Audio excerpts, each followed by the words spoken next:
Κυρίες και κύριοι, εκλεκτοί προσκεκλημένοι της απόψινής μας εκδήλωσης, καλησπέρα.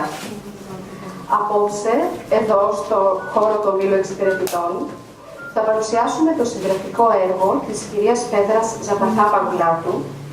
Θα εμβαθύνουμε στα ποίηματά της, κατά βάση μερωτικά, και με τον δικό μας τρόπο θα ανάγουμε τον έρωτα, αναλύοντας τη σοφία του ποίηματος σε εξελικτική διαδικασία που οδηγεί τον άνθρωπο στην ολοκλήρωσή του, στη λύτρωση και δικαίωση της ζωής.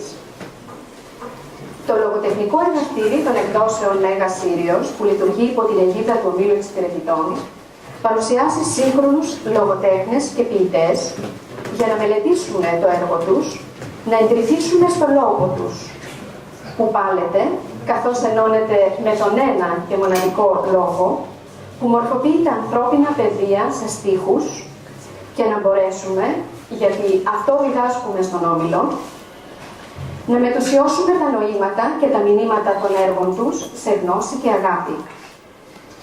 Ο Όμιλος διευρύνεται, αναγνωρίζεται και συνεχίζει την πορεία του εδώ και 33 χρόνια.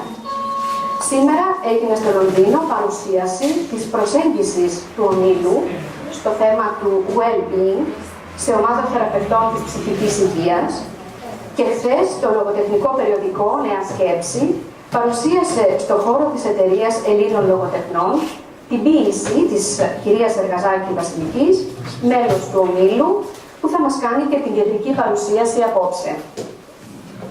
Ο κύριος Γιάννης Χωρίδης, λογοτέχνης και δημοσιογράφος, θα μας μιλήσει στη συνέχεια για το έργο και τη γνωριμία του με την κυρία Φέδρα Ζαπαθά-Παγουλάτου.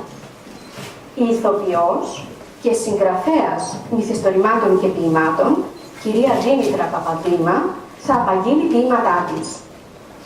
Η παρουσίαση θα κλείσει με ένα βιντεάκι που ετοιμάσαμε για το ποίημα Σαντορίνη από την ποιητική συλλογή «Η αγάπη ξεχάστηκε σε ένα ποίημα». Ευχαριστούμε θερμά τον κύριο Χωρίδη και την κυρία Παπαδήμα για την τιμή που μας κάνουν να παρευρίσκονται απόψε μαζί μας. Το λόγο έχει η κυρία Βασιλική Εργαζάκη.